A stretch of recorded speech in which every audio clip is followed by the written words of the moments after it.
service in this important role over the last few years. She's been a very supportive and collaborative mentor to me. And tonight, Barbara will also be taking the minutes, for which I'm also very grateful.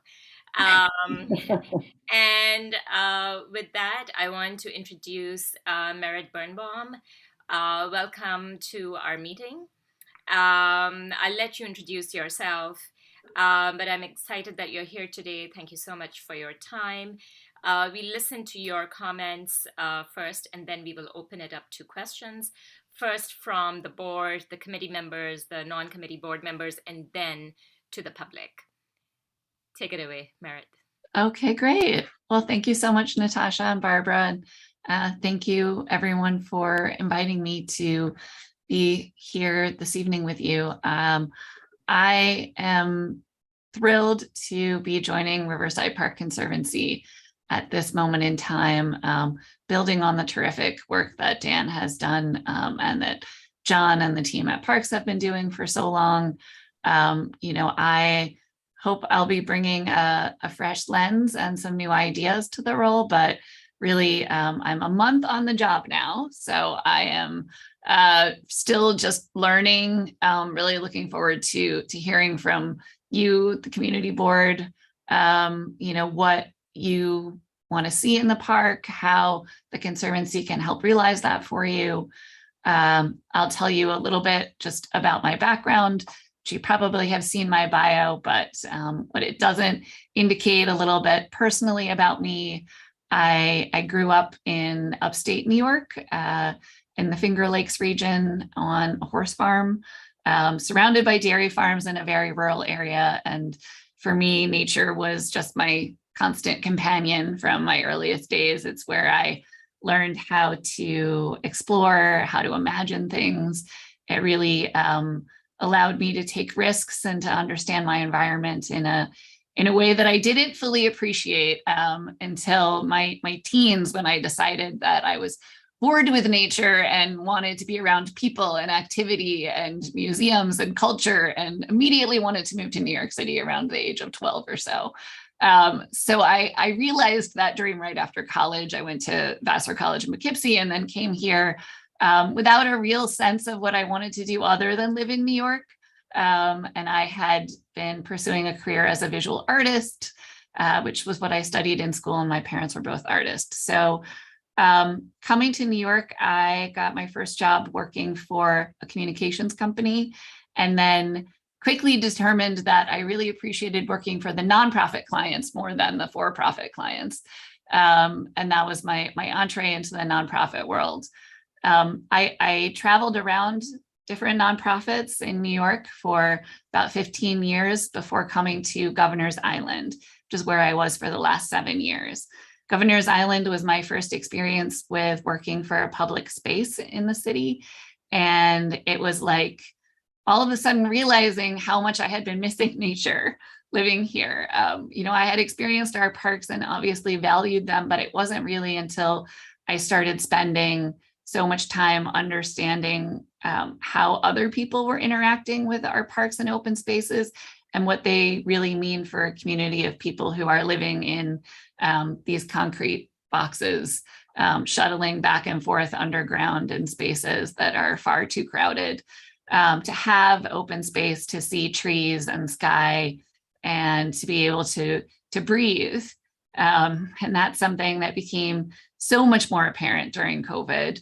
The value that our parks and open spaces, the value that having access to not just, a green spot down the street with a slide and a bench in it, but real nature, trees, birds, butterflies.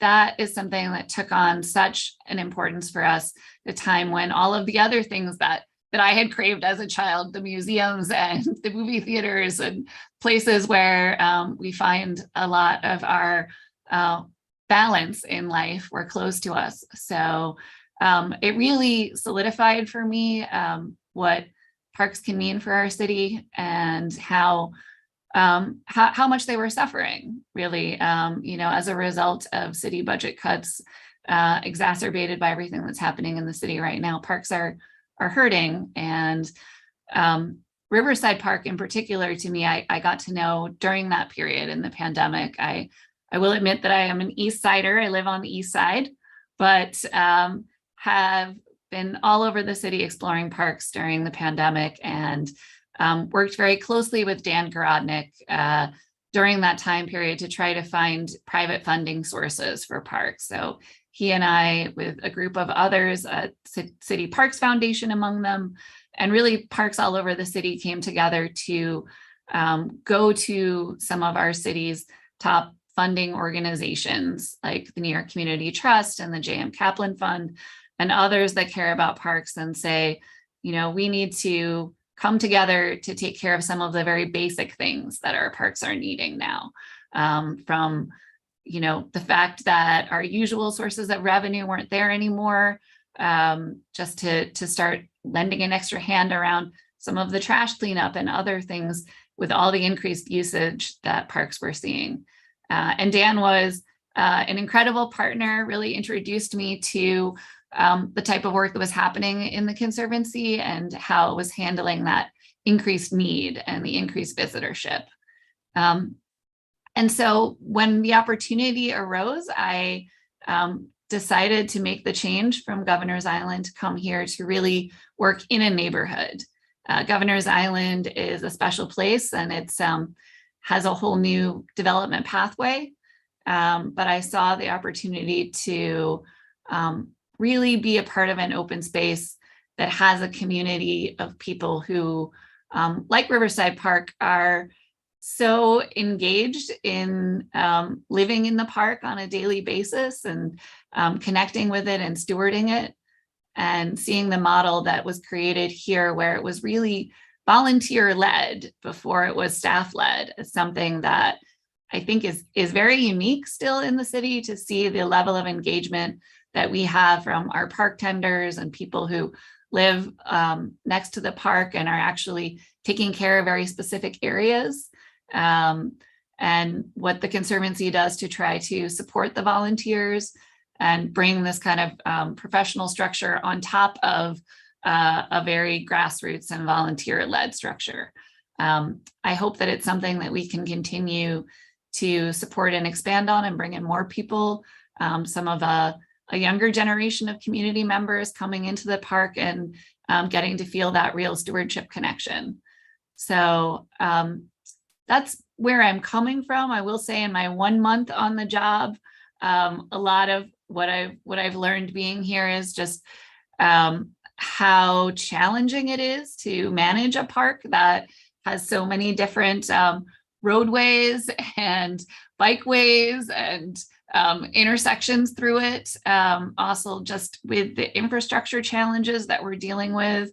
And I know everyone on this call is very aware of the issues with the overbuild and some of the drainage issues that we're seeing throughout the park. I'm very happy to be working with Anthony Perez and others in the Parks Department to see how we can take care of some of those capital projects that really need some major investment in the park. I think there are areas where the Conservancy can play a role, both advocating with the city for what we need in the park, but also taking on some of these smaller capital needs. I know Margaret is going to brief all of you in a little while about some of the latest work that the Parks Department is doing hand in hand with the Conservancy on some of these smaller capital improvement projects. But really right now, I'm just kind of figuring out our growth plans and our visioning around how to make the park more sustainable and how to make our operations here more efficient. And I mentioned with that sort of transportation challenges that we're facing, figuring out how we can better deploy the field staff that the Conservancy employs and make sure that they're working really hand in hand with the Parks Department to make noticeable changes in how the park is cared for. So we're looking at that along how we navigate the park, how our field staff operate. We have 21 field staff at the Conservancy now, which is really exciting, but it's also a challenge in thinking about how to best deploy those resources to serve everyone. So yeah, that's kind of where I am right now, but really interested to hear from all of you, to take questions and things that you want to make sure that I'm looking at and thinking about. Thank you so much. I think we'll start with some questions from the committee and then I'll go in the end. I see Elizabeth's hand is up. Sure, and apologize if there's a bad connection. I'm in transit tonight. But it's very nice to meet you, Merritt, and we're really looking forward to welcoming you. We have worked so closely over the years. I'm a former board chair on this board and have really just valued so much the work with John and Margaret and the entire Riverside Park staff. And Dan is a good friend, so really excited to work with you more closely. My two questions are the same questions I asked to Dan when he said he was going to be leaving, which were one, how do you see sort of what given that it's a very narrow park, the north-south divide in terms of the work and the funding that gets done on areas, say, south of 96th Street, in terms of an equity lens versus what's going to happen above 96th Street. And then the second one is a more global versus local question, which is really, do you see the park in your vision as the new CEO as being a destination for sort of global visitors, or do you see it more as a neighborhood park and something that should be serving neighbors first and foremost? So those were my two questions. And again, we're really looking forward to working with you, and thanks again for taking time out with us tonight. Yeah, thank you, Elizabeth. And those are great questions, and they're definitely ones that I'm working to answer. What I will say is, in looking at the equity lens specifically, it's something that is what most attracted me to this role. I am really, I will say I love a challenge, but I'm really interested in how a conservancy can deploy resources more equitably in this type of model. I think that we are not unique in that our park touches a lot of different neighborhoods, but the long and skinny nature of it is definitely feels very unique to me. And I think that the work that has already been done to try to shift more focus to the north is a good start. I think that where I differ in sort of the approach and looking at it is, I don't want to separate out the North Park from the way that we're approaching things. Like I don't want to say like, oh, we need to shift from the south to go to the north. I want to think about how we're deploying our resources holistically. And so instead of saying like, we're going to have someone focusing on the North Park, I'd really like to think about how our teams are focusing on the totality of the park. So we have a new sustainability team, and thinking about how they're working holistically through the length of the whole park, which has very different environments and challenges, both on the, there's a lot of different types of landscapes and a lot of different types of activities that people engage in depending on what part of the park they're in.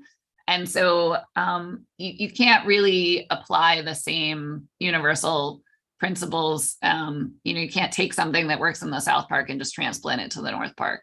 But I think having teams that are, instead of being area specific, are more function specific. So a team that's functioning, that's thinking about the function of sustainability, for example, or thinking about the ball fields, which is another thing that we started to implement, is something that I think will really help us get to that place of understanding how our resources are being divided. And on the Riverside Park Conservancy board level, our board chair, Michael Asher, who many of you probably know, is also working with me to stand up in effort among our board members for a park needs task force that would look at those issues, kind of how we're currently deploying staff resources and capital resources across the length of the park.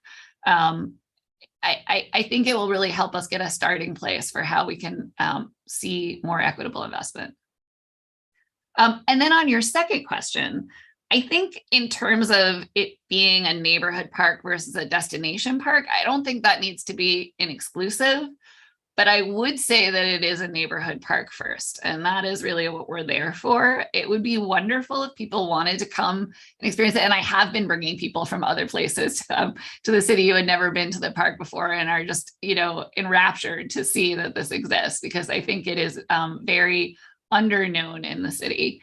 But I do think it's still always going to be for the people who are using it every day, first and foremost, or the people who, you know, are its most in need user groups. And I would love to see the park in terms of a destination. I would love to see it as a destination for people who care about parks and want to see urban park leadership and see, you know, what you can do with a park that's adjacent to a river and dealing with erosion issues and dealing with climate change. And I think that we could be a leader in that type of ecotourism, people who are coming to see the latest innovations in areas of conservation and sustainability. Thank you so much. Thank you. I think Ken had his hand up. Hi, Merritt. Nice to meet you. You too. I'm, I guess, the senior member of the committee, and I've been on 13 years since I joined the board. And I was co-chair for almost 2 years with Clary Newwelt. And also, since you're from Governor's Island, I guess I'll just mention that I'm a board member of Stop the Chop, which is trying to stop the helicopter, which is especially prevalent. I mean, it's bad here on the Upper West Side, but try going to Governor's Island. It's really I'm bad. Very aware. Yeah. And one of the things I try to do on the committee, among other things, and be an advocate for Riverside Park, obviously, but also sort of watchdog conditions on the bike path. You know, as you probably know, Riverside Park has the most used bike path in the nation running through it, which presents some challenges and some conflicts. So, you know, I'm just an advocate for making sure it's safe for all users, but also functional as possible for us, for the cycling community, which uses it and which is growing daily. And sort of, I guess my question is, historically, it seems that Riverside Park, in making changes to the bike path, for instance, I don't know whether you're aware of the detour that was created a few years ago, that through the hills and away from the waterfront, appeared to, it just didn't seem that experts in bicycle infrastructure were consulted, either at DOT or in the private sector. So I was wondering how you felt about consultations with people outside of Riverside Park when changes are being made. And then I have a very small nuts and bolts thing, which is, you know, and maybe this is more for John Harold and administrative than for you, but they've routed the bike path along the waterfront because of the rotunda construction. And I'm sure you've seen that. They did actually, I thought, a very good job. But there is at the south end, there's a section where pedestrians and cyclists cross. And unfortunately, it's right at the end of a downhill for cyclists. And there isn't any warning signs. There are a lot of signs that say detour, but nothing warning pedestrians and both pedestrians and cyclists that they're entering a conflict zone. And also, unfortunately, there's a big pothole right on the bike path at sort of the interchange there, and which could throw a cyclist off their bike and, you know, result in a crash. So, but anyway, I thought I'd mention that. Yeah, I am aware of the pothole there. The area where you're suggesting signage be improved is exactly where? I would do it, well, particularly as cyclists are going north, turning away from where they would normally go up to 79th Street, something saying slow down, pedestrians ahead or conflict zone, yeah. And then also going the other direction, I think that would be appropriate. And then for pedestrians, the same thing, you know, bicycle crossing or something like that. I do know that that is a new pothole and that it is scheduled to be fixed. So hopefully that will be taken care of soon. And I will definitely look into the signage. I will say that that has been just signage in general in the bike lane, and the confusion there has been a big worry for me as well. And with your question regarding, you know, talking to other organizations, I will say that I already reached out to Connie Fishman at Hudson River Park, which is the other half of our greenway, to see about, you know, kind of going in together on a study, thinking about the best ways to handle some of the traffic. I know that there has been a lot already done, but I think one of the things that been happening a lot recently is just the continued use of electric vehicles, particularly. I mean, we're not even talking about the e-assist bikes, but, you know, I see people riding like dirt bikes and other essentially road vehicles on the bike path. And I do think, while it's not something that the Conservancy is inherently responsible for, and one of the challenges that I've noticed obviously is that very hard to do anything because they're gone. But I do think that we should look into starting to have tickets issued, particularly for people who are riding those vehicles on the bike path, and ways that we can start sending a message about fines and other challenges. I know the commissioner is on the call and probably has some thoughts on this topic as well, but it's a very real concern, and we do see a lot of accidents already on the bike paths.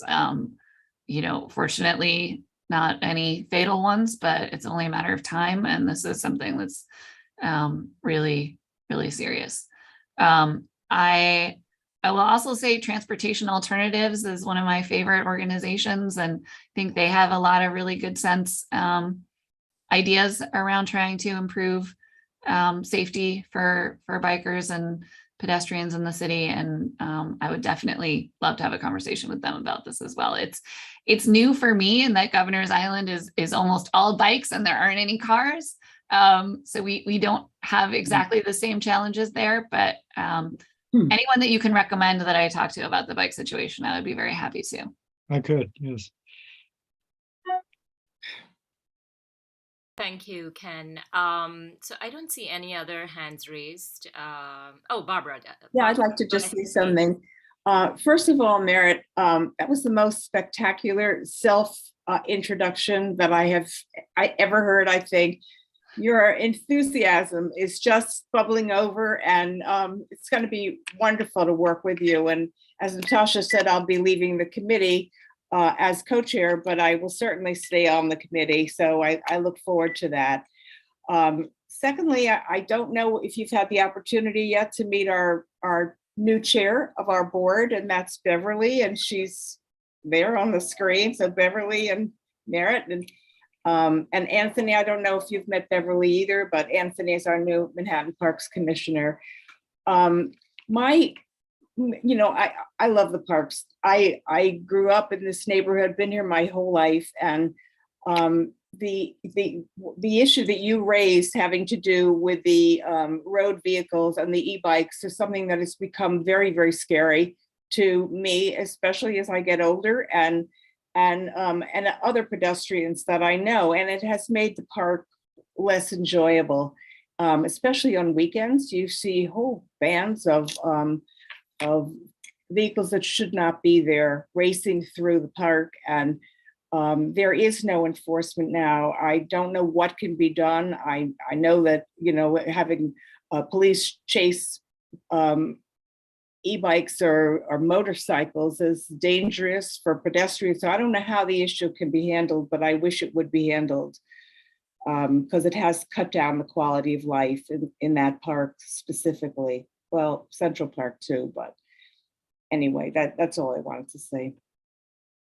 Well, thank you, Barbara, and I look forward to working with you, not in a chair capacity, but in a community member and in your new role as secretary. And so, and again, I look forward to talking to the commissioner and anyone who can help us with the bike issue, because it is a major safety issue, and not just in the parks. I mean, I have the same issue on sidewalks and, crosswalks in the city too. So it is something that I think everybody is trying to figure out how to address. Thank you. I don't see any other hands up. I wanted to echo the concerns that Barbara brought up. I have 2 young children, and I have to be honest, if I have a choice of taking them to either Central Park or Riverside, I do choose Central Park. And I love being near the water. I want to spend more time near the water, especially with my kids. But the long and skinny nature of Riverside Park, by definition, means that the lanes for pedestrians as well as cyclists and all sorts of moving people are very narrow. And there's really no enforcement. I'm a big advocate of enforcement, and I would really advocate that you study the problem, not just from a bicyclist's advocacy point of view, but also from everyone's, a holistic point of view. Small children who could be running away from their parents, elderly people who are with walkers and stuff. It's really the Wild West out there. I hope in the next few years under your leadership, I get to spend more and more time over there. But I do think more enforcement is needed. My question is, it's a bit of a pie in the sky kind of question, but if money were no issue, what would be maybe the 2 or 3 top issues that you would try to tackle in the park? Well, if money were no issue, I guess I would tackle all of them. But I think what I was alluding to before with looking at ways that we can be improving our deployment of resources. I still think that for a park as long and skinny as we are, there's just an enormous amount of landscape that we can't get to. There's a lot of areas of the park that could be vastly improved, particularly in the upper parts of the park. I would love to see every staircase look like some of the beautiful staircases that we have lower down. The architecture in the park is such a critical part of what makes it special. I feel like the things that stand out the most when you're in Riverside Park are the architectural elements in the trees. If money were no object, I would spend most of it making sure that all of those stairways and pathways were repaired, and that the landscape surrounding them had the kind of biodiversity and health and care that we see in a lot of the smaller parks in the city. You have a lot of these sort of pocket neighborhood parks out there that do have the ability to kind of have more focused care, but our park is so large and so disconnected at times that you don't have the same abilities. Like one pothole arrives just as another pothole is being fixed. And so I think it would be looking at how we as an organization could have right-sized our staff and volunteer operations to match the needs of the park. They're extraordinary, as I've seen just in my time here. And I guess the elephant in the room on the money is no object is really fixing the overbuild issue, which is the biggest of those capital and infrastructure projects that we have, and is very, very worrisome to me, just given that that is a huge section of our park, which is, located on faulty infrastructure that needs some serious repairs. Thank you. I appreciate that.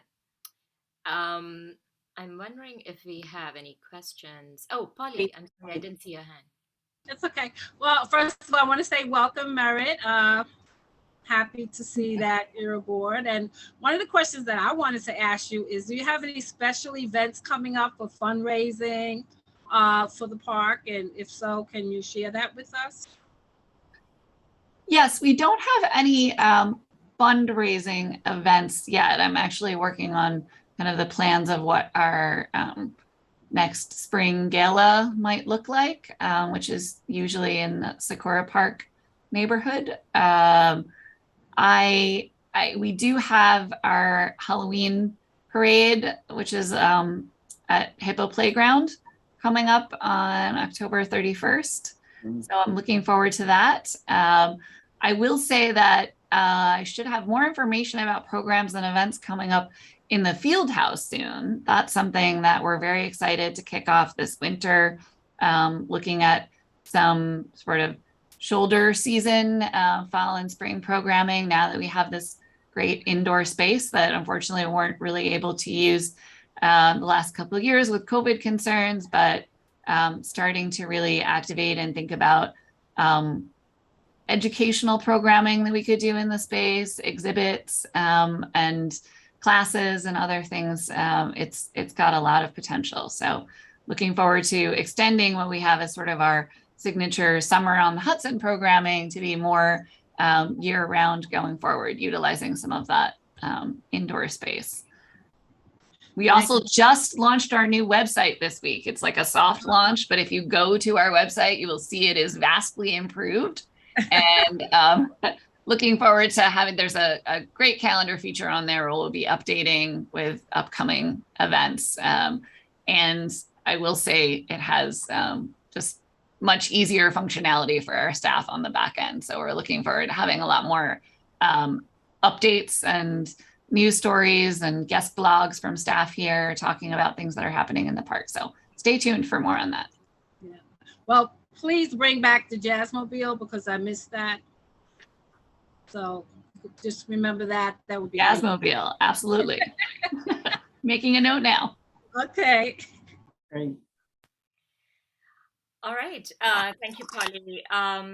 I think with that, we don't have any other questions. No other hands are raised. So thank you so much, Merritt, for being here tonight. We look forward to working with you in the coming months and years, and onwards and upwards. And you're welcome to stay on for the rest of our evening. But I do realize that it's 7:05 on a Monday, so if you have somewhere else to be, we would understand. Thank you. I'll stick around for a bit. Thank you. Of course. Thank you for having me. right. Merritt, could we get your email address?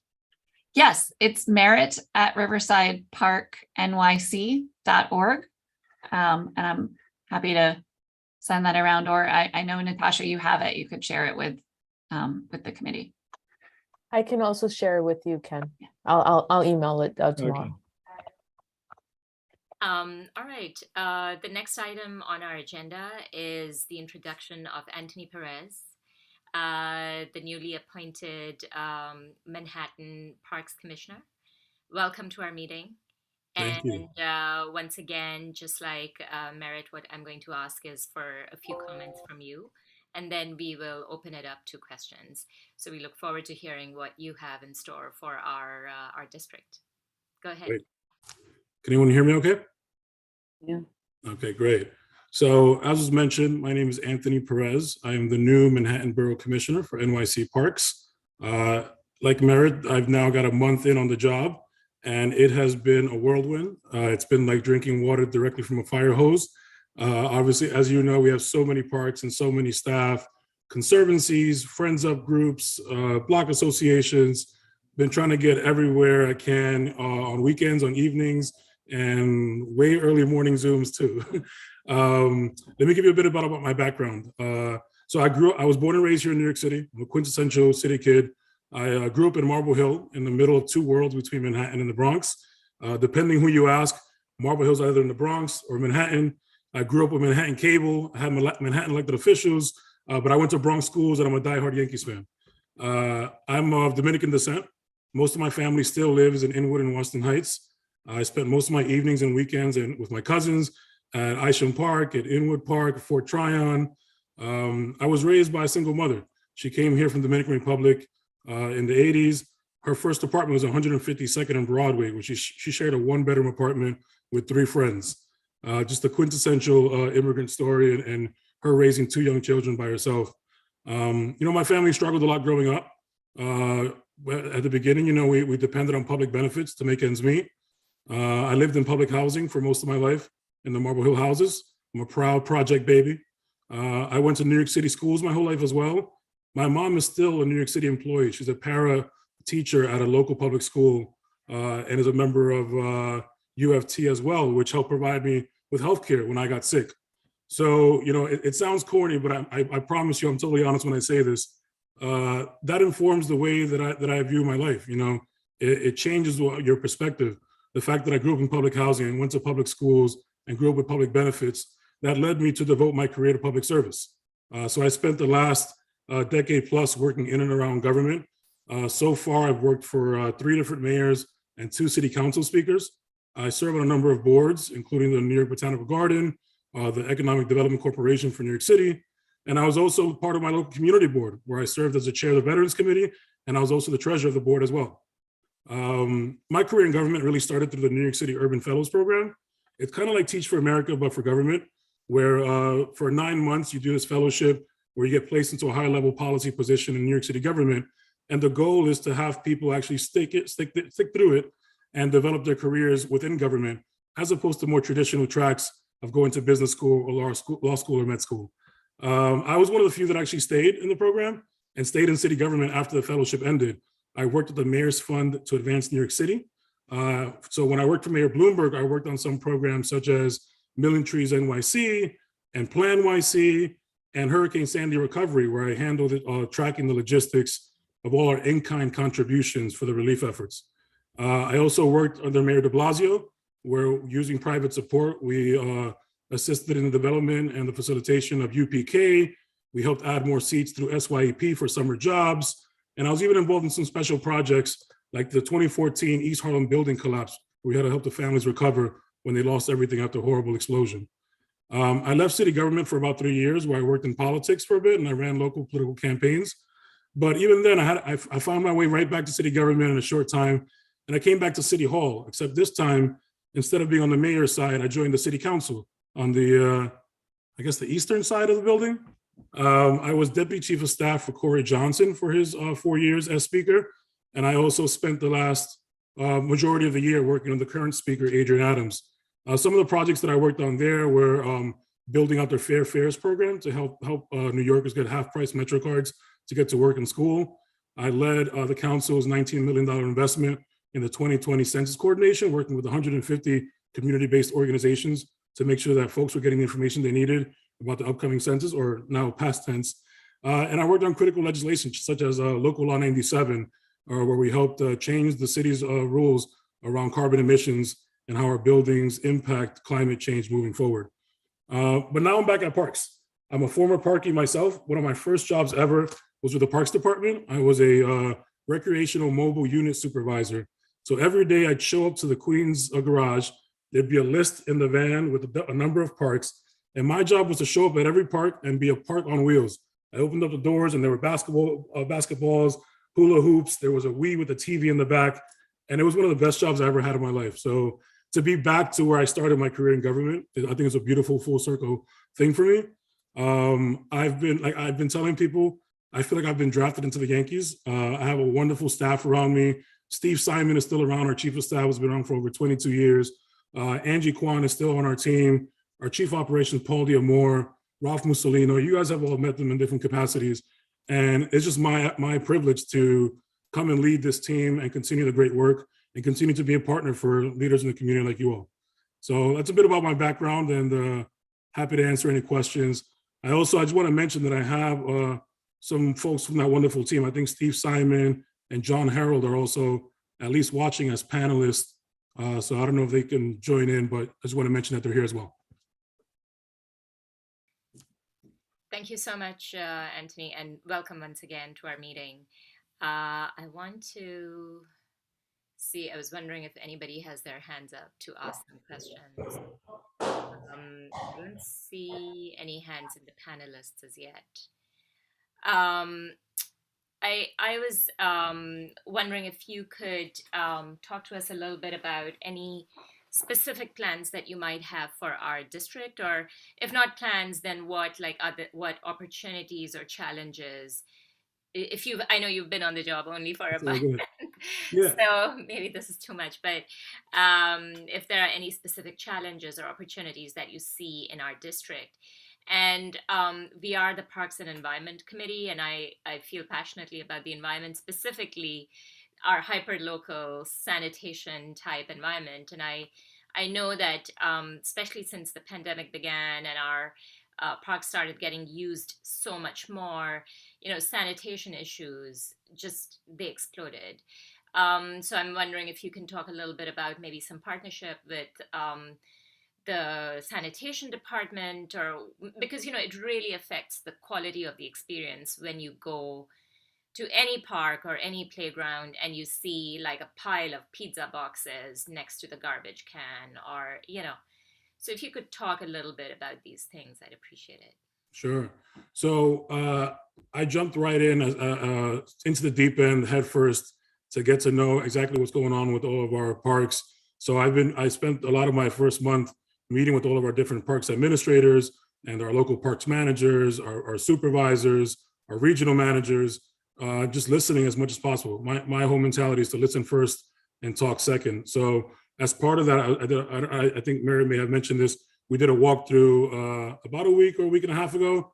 Again, time is a blur to me these days. But we went through the majority of the park, and we looked at different areas that really needed some investment, some different walkways. We looked at the space under the highway, and obviously the overbuild, which is a huge concern for us as well. I work closely with John Harold. He's our park administrator, and we work in the same building on the same floor, and we check in about everything that's coming in. So we've identified a bunch of areas that need some support, both in the capital perspective, but also some things that we might be able to handle with our shops team. And just as a quick mention, now that I see John Harold and his background, with the Little Red Lighthouse event that came up recently, that as many of you know, the lighthouse itself was under a condition that we felt could have been unsafe for children to engage with. So we went through an emergency remediation plan. We had all hands on deck from across the agency to make sure that we knew what we needed. We talked to our rangers, we talked to our shops crew. We obviously worked hand in hand with the Conservancy, and we got everything up and running for the event. And we were even able to go above and beyond and make sure that we painted the outside as well, so that it was beautiful for all the kids to enjoy. I had a great time at the event myself. I joined and I read the Little Red Lighthouse book to the children in Spanish, which is important to me. As I mentioned, my mom is from the area, so to come in full circle again, speak to children from the community who wanted to engage as well in the event was really great. But I think I don't want to repeat a lot of the stuff that Merritt mentioned, but I think we've been working very closely on a bit of our own punch list of things that we can attack, either directly through capital support with our elected officials, things that we can do ourselves in-house with our shops crew or our 5 borough crews, and obviously maintenance stuff that we can work on with our everyday staff so that things stay up to par as the park deserves and the community deserves.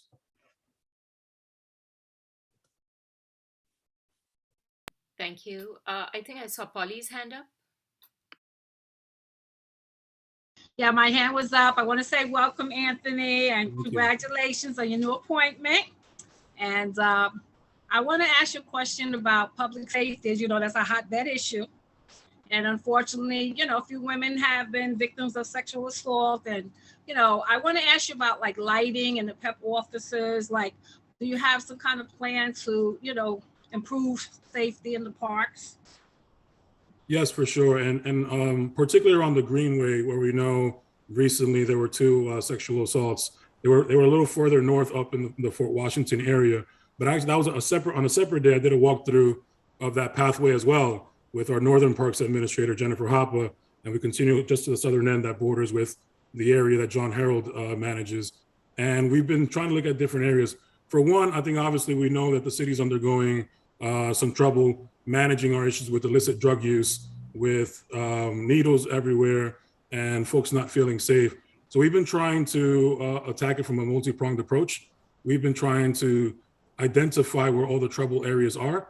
And that includes looking at areas where we need more lighting, where we can work with our elected officials to invest in additional lighting support, working with DOT to maintain the lighting that already exists. It may need some repairing or replacing of bulbs. But that also means there are certain areas that are currently fenced off from more steeper areas where a lot of individuals that are experiencing housing issues have been creating encampments. And so in those areas, we want to make sure that folks aren't easily accessing those restricted areas, but also in the case of the most recent sexual assault, that no one can use it as a way to hide and jump out at an unknowing resident who's just running by or on their bike.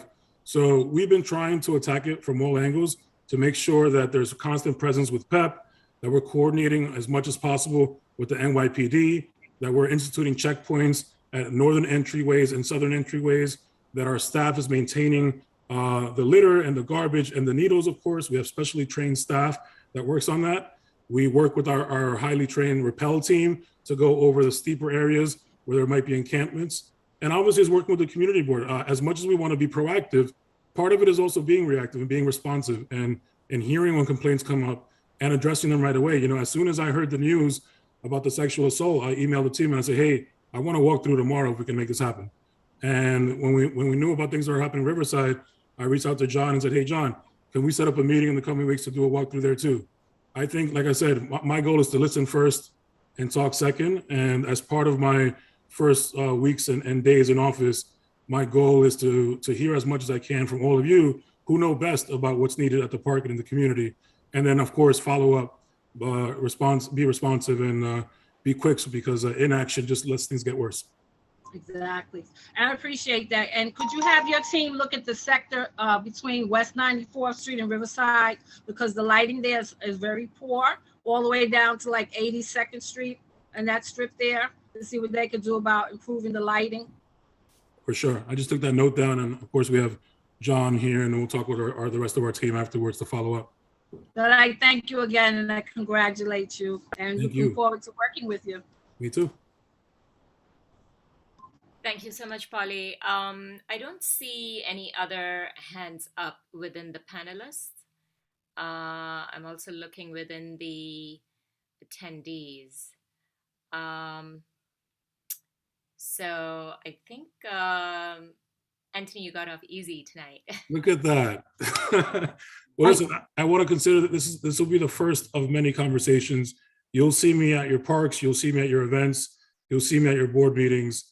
I'll be here as a partner, and you can reach out to me whenever you need. Thank you so much, Anthony. And I just want to say, is my last meeting as the co-chair of this committee, that I'm very excited for, I think, everybody here. We have two wonderful new people who have joined our two wonderful parks, and I think it's going to be fantastic. I'm really looking forward to working with both of you, and I think everybody on the committee feels exactly the same way. It's going to be exciting. Thank you so much for being here tonight. Thank you all. All right. So the next item on our agenda is from Riverside Park and Margaret Bracken, I think. Oh yeah, I see Margaret here. You are going to present to us the reconstruction of some ramps in Riverside Park. So please go ahead. Yeah, so I need to get my screen up. So You're able to share. So just select the share screen and you should be able to. now that's down at the bottom. We've been working with Teams a lot with Riverside. Yes, you should see like it looks green. Oh, of course, it's right in the middle. Yes, the one that says share screen. Yes. Have we got it? Are we good? Can you see it? Yes, beautiful. Good, excellent. Well, seeing as I'm the Riverside Park person who has the microphone here, I'm not sure if John has. I just want to add my welcome to all of your words. Welcome to Merritt and also to Commissioner Perez. Thanks for your visit to the park, Commissioner Perez, and we're looking forward to working with both of you. So this is not only is Riverside Park really long and skinny, as you all know, it has a lot of topography. And one aspect of all of that topography is we have a lot of stairs and we have a lot of step ramps. So this is another set of step ramps that we're reconstructing here. They're at West 78th Street and Riverside Drive, so they connect the pedestrian walkway of Riverside Drive down with a lower level of the park as it runs over to the rotunda. The funding is $750,000 from actually from Helen Rosenthal when she was council member. Now Gail Brewer is our council member, and we thank Gail many times in the past and current and present for all of her tremendous support of Riverside Park. So, oh, it's not. Why is it not? There we go. Very simple. They're in poor condition. We're reconstructing the stairs and we're doing some drainage work in the immediate landscape. So this is where we are. It's part of basically the rotunda infrastructure, which as you can see from this image on the right here is super complicated. We've got, spaghetti junction there of all these sort of intertwined paths. So this is we're down here. It's this little Y here, which is 2 step ramps, which go under the tunnel here and then lead up under the Henry Hudson Parkway and over to the top level of the rotunda. So basically, although we're close to the waterfront, we're well out of the flood zone there. So that is good. Again, away from severe storm risk, well away from that. Riverside Park on the eastern edge of the park, facing the residential area of the Upper West Side. So there, it's an entrance to the park. We have, in terms of recreation, we're close to the rotunda with the marina, and we have 3 playgrounds within and some ball fields within sort of fairly close walking distance. The current condition of the step ramps is pretty poor. These are not heavily used because, as you probably know, there's a pedestrian walkway that runs along West 79th Street and goes straight to the rotunda. But they are, as I said, an important part of the kind of the rotunda 1937 era infrastructure. And this is actually a good time to be doing a repair because although they're actually open at the moment, they lead to the rotunda. And as you all know, the rotunda is undergoing a massive rehab, and that will continue for probably about another 3 or 4 years. So just in terms of access to the waterfront and usage, this is a good time to kind of take them out of service and to fix them. So this is, looking at this historically, this is an area of the park that was built, designed by landscape architects Clark and Rapamana, and built under the massive 1935 to 1937 Moses era reconstruction of the park. So we're over in this here. I mean, it's pretty unusual to have 2 sort of step ramps so close together, but as you can see from this whole area here, it was really all sort of designed, it's a massive kind of circulation project, pedestrians, vehicles, all sorts of circulation, all sort of intertwined. This is under construction here, and on the right-hand side here, you can see as it's sort of, 20 years after the original construction. Again, looking at the condition, they're in really poor condition.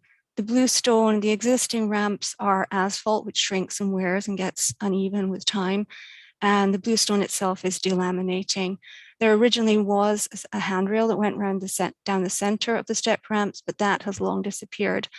The cheek walls on either side, they have this lovely kind of Moses era detail of this sort of scroll at the bottom, and those are in really good condition. So they're stable. So that is a plus. Some details of the condition of the asphalt and the bluestone. And also while we're in the area, when we're doing work in an area, we look at, some of the smaller items that we're able to address with the available funding that we have. So we'll look at installing some ADA compliant curb cuts with what we call detectable warning strips at this entrance to the park, which is here at 78th Street.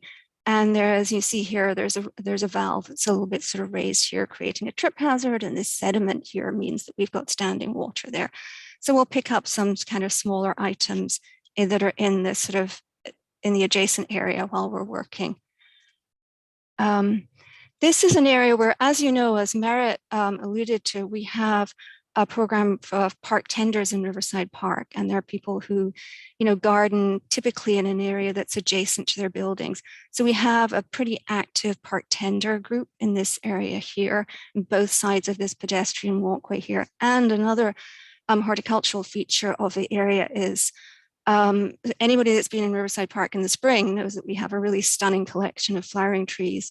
And we have some of the existing Moses era crab apples remaining here. Very, very few of them left park wide, but one or two older trees in this area. So we'll be very cautious working around those, and we'll look at this as an opportunity to replace some of those trees. This is kind of looking at our existing conditions here. The pedestrian walkway, which runs north-south to the east of the step ramps.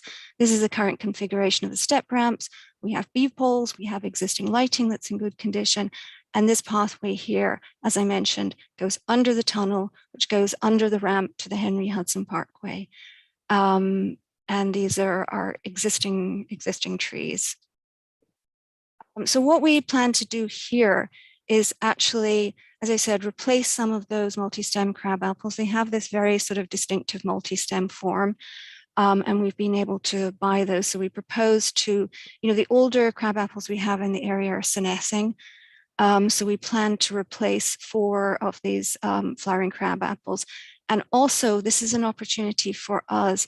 We have the existing park tender site along the top here, and in this little oval here, and in areas to the south. So this is an opportunity for us to create another volunteer gardening area in this little area of landscape here. It'll help us address erosion in that area and make the area sort of more attractive.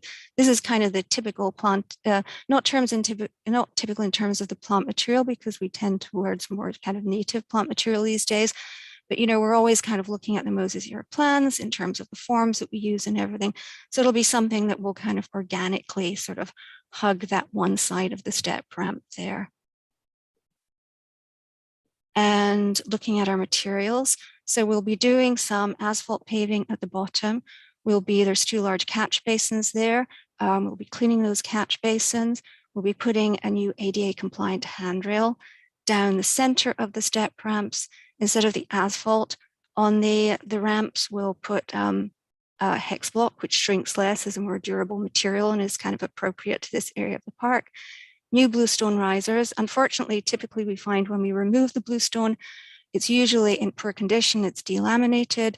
So we'll salvage what we can for reuse in other locations, but we find it sort of really more productive, and it's better use of our funds to use all new bluestone for the new installation.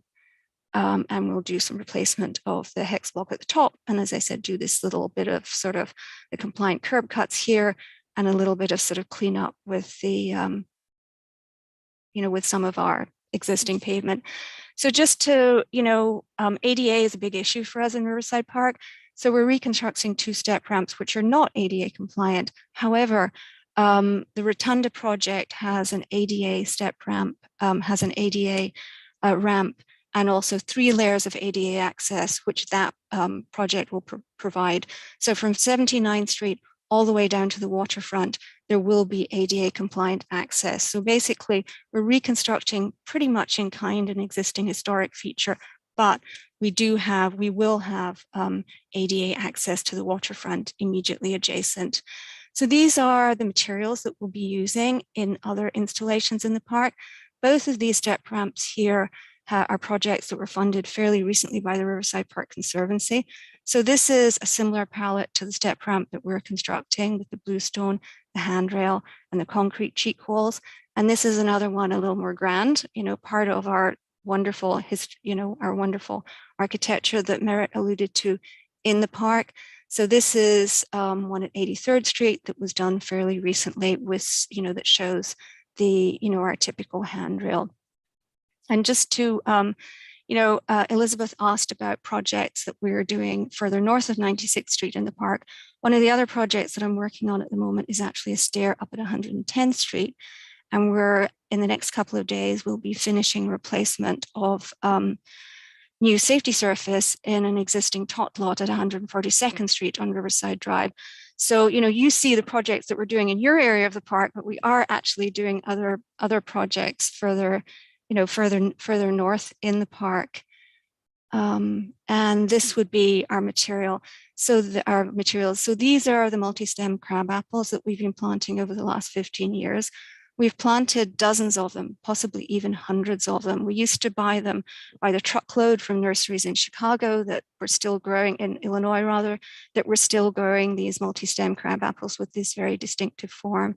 And then Parks Department took over that, and the Conservancy have also augmented these plantings, and they continue with their zone gardener program to do annual maintenance on them.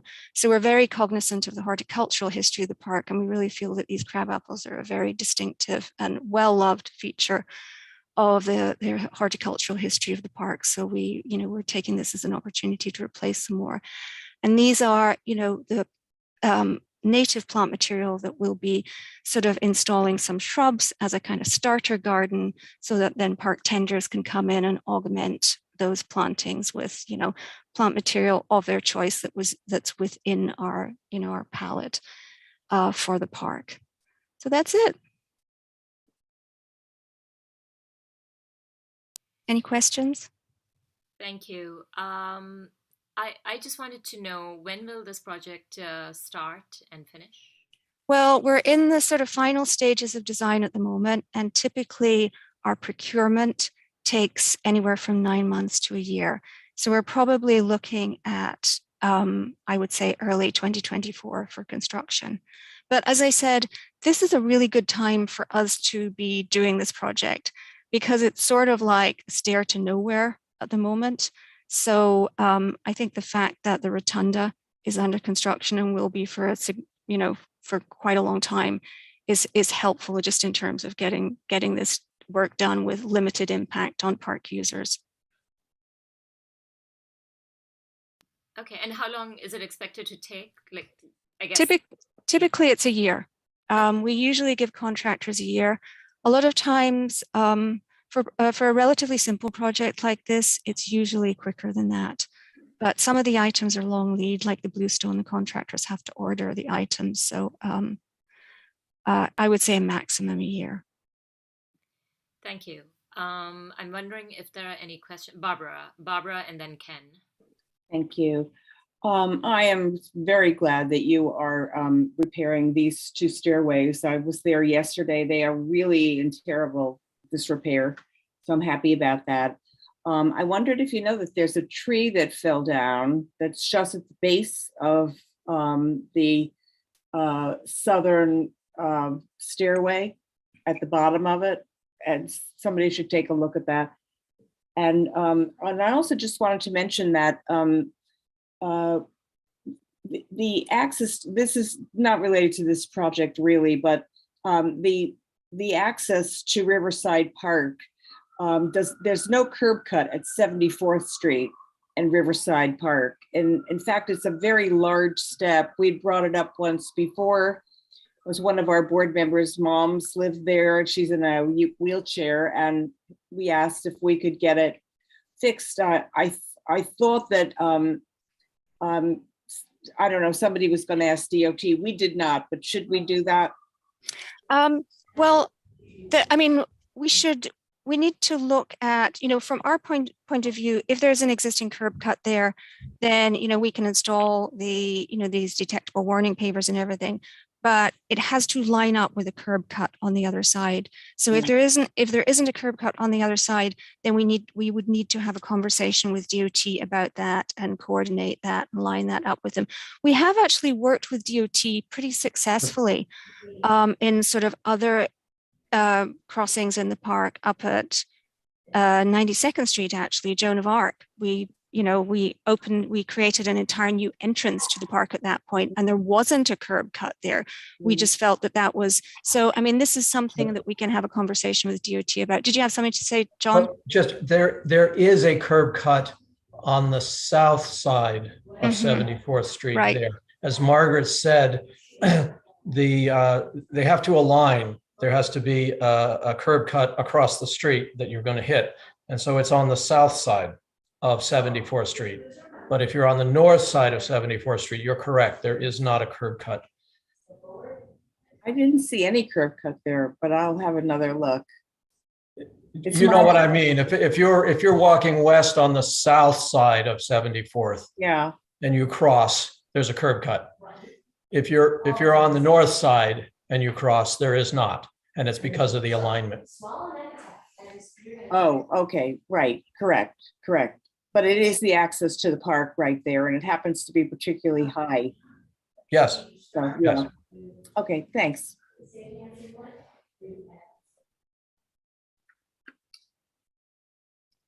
Yeah, go ahead, Ken. And then Okay. Okay. Hi, Margaret. Nice to Hi, see you Ken. again. It looks great. I was just wondering, are there other opportunities that you're looking at, given the rotunda construction of more stairs to nowhere or paths to nowhere currently that could be upgraded or? Well, I think all of the paths really around on the east side of the rotunda need to be reconstructed. I mean, the path on the north side, which also goes under a tunnel there, there's no stairs there, but it then leads up the rotunda. I mean, I think that's something that we have to look at. You know, we're spending a lot of money on the rotunda. I mean, it's $150 million. It's a massive project. So I think this is an opportunity for us to look holistically at the whole area, you know, clean up the horticulture and also clean up, you know, the paths in that area. I don't know if you just mean specific to that area, but we've done quite a lot of work up at 83rd Street. You know, we've done work on those step ramps further north from 110 to 116th Street. You know, as I mentioned earlier, we're going to be doing work on the recreation area below at 110th Street. There are other areas further north up by Grant's Tomb that I think we certainly could look at for, you know, additional paving work, and also areas north of 138th Street that really need significant sidewalk work. So We've had, if you didn't mention it, all the paving around River Run Playground that we did recently. mhm. So when you mentioned the 150 million, is some of that going to the Riverside Park to do things like the fix up the stairways? That's the cost of the Rotunda project. Right. But that's just for doing the bridge and the Amtrak tunnel and things like that, right? That's not. It's the entire structure. That's the restaurant area. It's the garage. It's the step ramp. It's Right. the ramp that Margaret mentioned. It's the step ramps going down on both sides. It's the entire rotunda, what I call the wedding cake, the three-story Right. structure. But none of that money is going to pay for this, the stairways that we're talking about. It's a discrete project. That's correct. Yeah, okay. Thank you. I think Mark had his hand up. Yeah, thanks. And I'm sorry to be late to the meeting. There was something that I had to go do first. So I missed the opportunity to welcome Merritt. So please accept my felicitations and welcome, and we look forward to working with you. Margaret, when you were describing the handicap accessibility or the ADA accessibility, the path is just to the north. Am I correct that path is partly that sort of rose-colored hardscrabble and not paved? It is currently, but the goal will. Go ahead. Sorry, go ahead. Yes, it's stone. There's stone screenings. In actual fact, both sides of that, you know, of the walkway from Riverside Drive, as you go under the Henry Hudson Parkway, it's actually both stone screenings, and you know, in order to sort of have fully compliant ADA access down to the waterfront, we would need to put some kind of, you know, hardscape down there. I mean, the benefit, if you remember all the conversations that we had when we were working on the rotunda, you know, the benefit of doing it on the south side was because we had a better curb cut condition there and a safer curb cut condition. So the goal will be to repave that entire walkway from Riverside Drive to the top of this new ADA compliant ramp. So that again would be a separate project. At the moment, yes, I think it would be a separate project, but we'll see as this project moves ahead, as the Rotunda project moves ahead, how much more work we can wring out of them. Because as you probably noticed, they're sort of, they have quite the village going on there. So there's going to be a lot of cleanup at the end of the project. So John and I like to kind of maximize the opportunity while it's there. But it's early days. For sure. For sure. And in the best Upper West Side tradition, we welcome Merritt and then put her to work right away trying to find the funding for that project. So welcome aboard. Okay, great. That makes all the sense in the world to me. Because the only other thing I could think to do is what they do at some beaches now, where they have some sort of, it's almost like a carpet, but it's made out of wire mesh that you can actually roll you roll a wheelchair across the sand and it actually works. It's not particularly attractive or in keeping with the palette of the park, but it might, on a rainy day, it might be welcome as an interim solution. Anyway. I think we've, stone screenings paths have sort of had their moment, but I think from the maintenance point of view, and also currently from ADA access, they really, we struggle to keep them fully ADA compliant. So I think it would be better to have hardscape.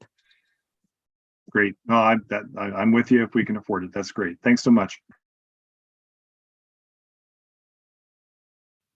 Thank you.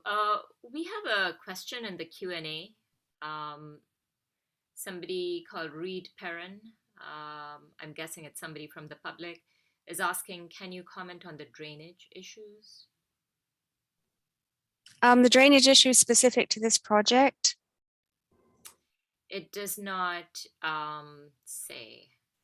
Are there?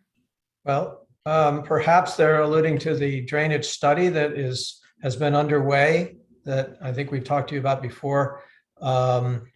It is wrapping up and moving into the phase of design of a first phase of construction. It's zeroed in on one of the worst hit areas of the park, which is between 108th and 116th Street, where we get all of the water from Morningside Heights just coming down from Broadway and Claremont and West End and hitting the park. That is, as I said, the study and analysis and recommended design is just wrapping up for that one area. We're probably a year and a half away from any construction on that. But the study itself did take into account all of Riverside Park from 72nd to 120th Street, where this is primarily the issue because the park is down the hill. And so with future funding, we'll be able to implement additional work as indicated by that. I don't know if that answers the question or if that's even what he was talking about, but. And in relationship to this project, there are two existing large catch basins at the bottom of the step ramp before you go into the tunnel, and those cleaning those and doing any reconstruction or any work would be included in this project. And there aren't any significant drainage problems in the area of West 78th Street in this particular portion. Okay, thank you for clarifying. I'm assuming that you need a resolution on this. That would be helpful. Thank you. Yeah. Yes. So we don't have a resolution written up as yet. We were waiting for the presentation, but I think in principle, there's nothing that I see here that's objectionable. In fact, it's very welcome news that this is going to be done. So I think as a committee, as a board, we can decide in principle that we will vote tonight on what has been discussed here, what has been presented by Margaret. And I would like to call the vote now. And we will, of course, circulate the entire resolution in the next day or so. So I'd like to call the vote now. Everybody in favor, please raise their virtual hand.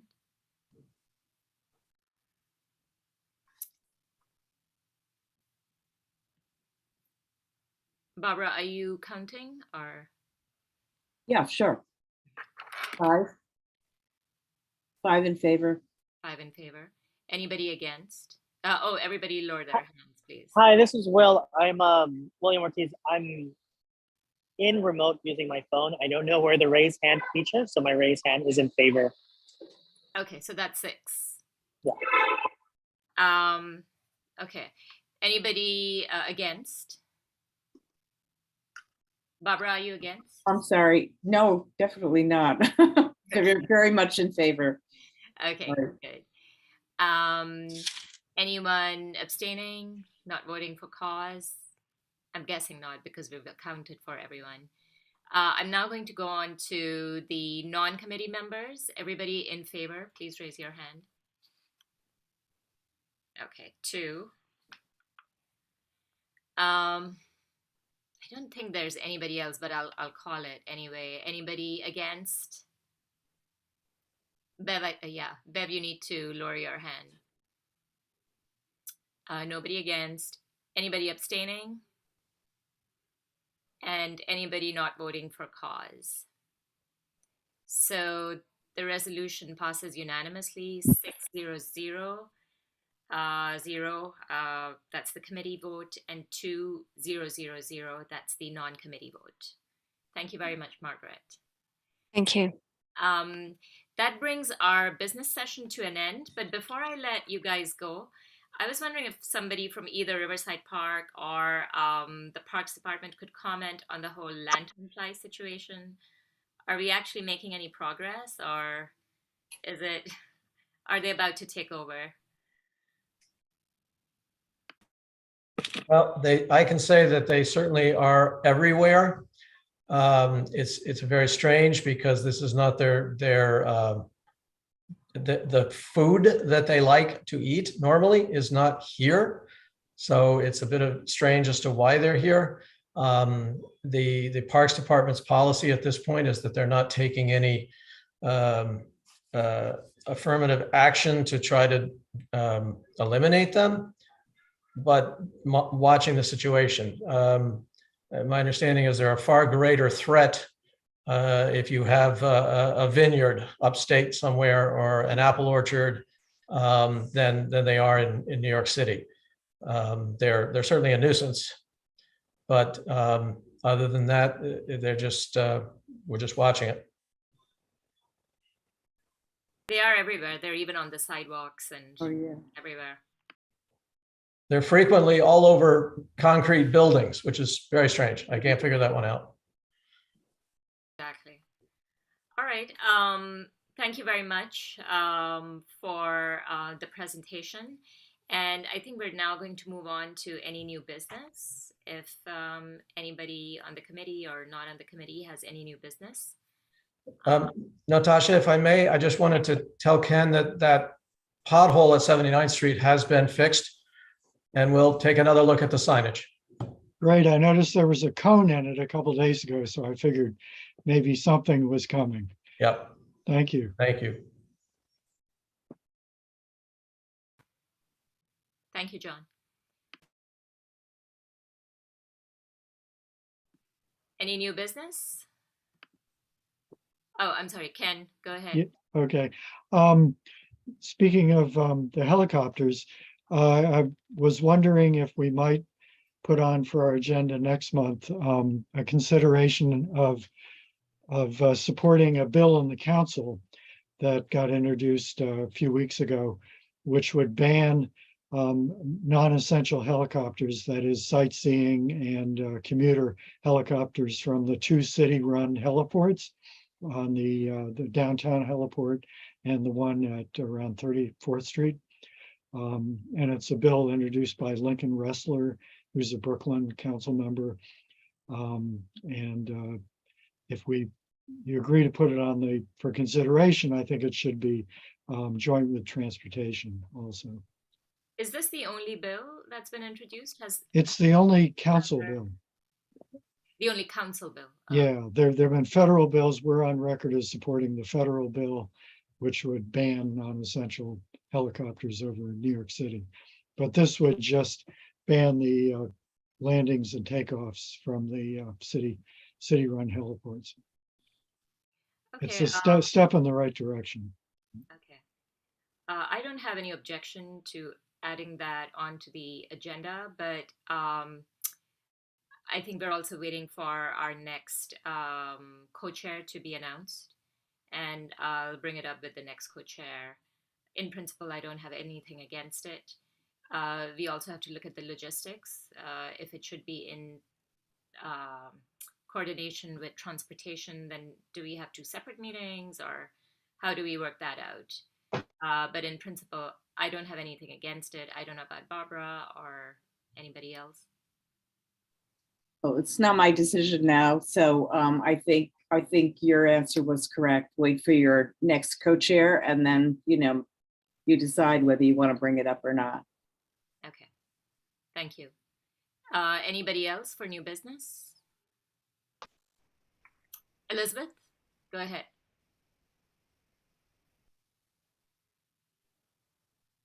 Elizabeth, I think you're frozen. Maybe you could switch off the video and just speak with audio.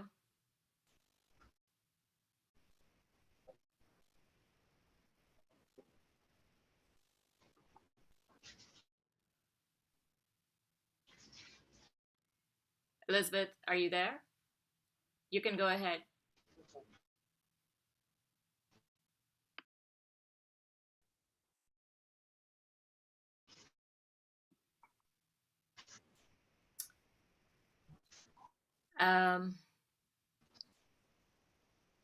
Well, Elizabeth asked us to bring up two issues tonight. One had to do with the horse-drawn carriages and the possible replacement of them by.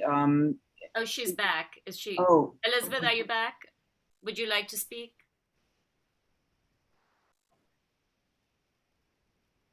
All right. Go ahead, Barbara. Why don't you finish? The possible replacement of the horse-drawn carriages with e-vehicles. And that is something else that I think we said last month that we would bring up. And that should be scheduled with transportation. We should invite them to come, I think, to the parks meeting, but could go either way. And then she had another item also. Do you remember what that is? I don't remember her second item. But why don't we, note this one anyway. So I mentioned this to you both before the meeting, but just wanted to do a joint meeting. I don't know what's been going on. I'll put it in the Q&A for me. Can you hear me now at all? Yes, now we can. I don't know why. All your devices. Oh, sorry. Can you hear me now? Maybe. No. Maybe.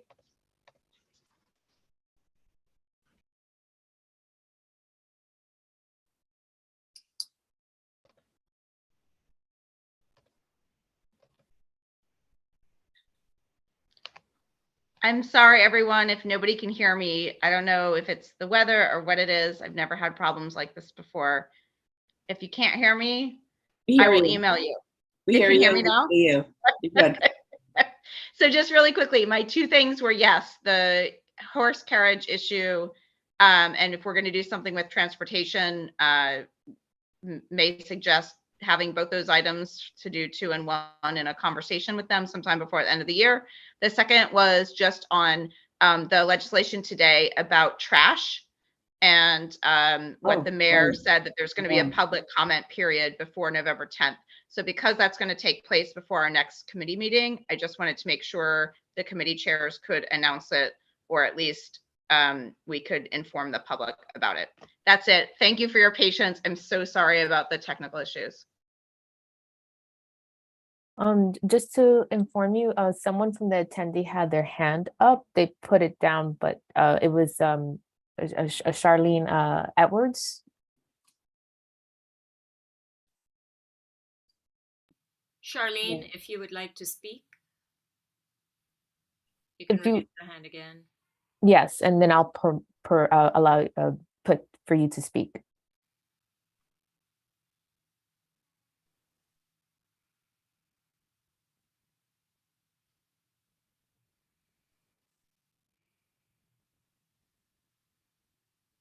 Okay, it looks like they don't want to speak. I just want. Right. And as far as the trash item that Elizabeth brought up, I'm going to circulate that within the committee.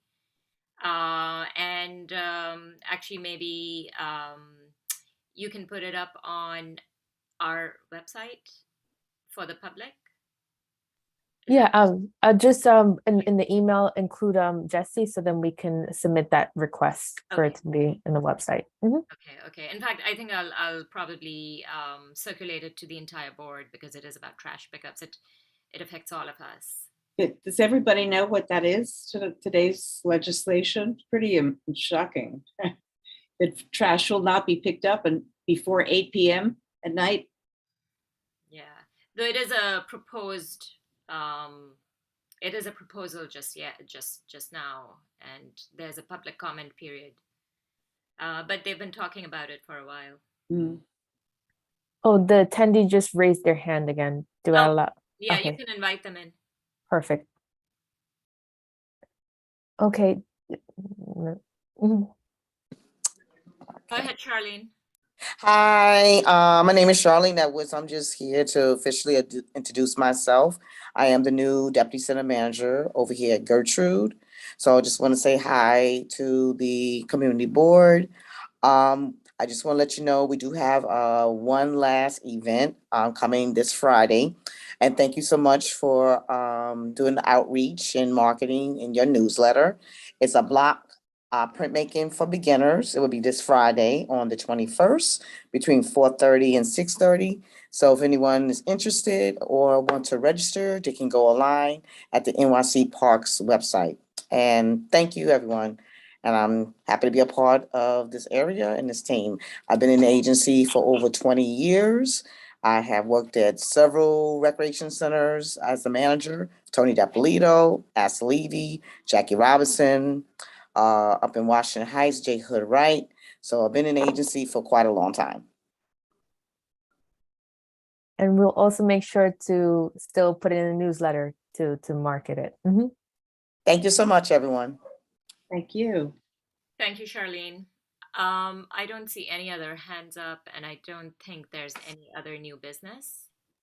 So I'd just like to say that I loved being co-chair with Natasha of this amazing committee, and it was 2 great years. And I know that I leave you in amazingly capable hands, as you all know already. So, but I will stay on the committee. Thank you. Yeah, and we look forward to it. Thank you very much, everyone. With that, I'm going to ask for the meeting to be adjourned. Would anybody like to second? Great.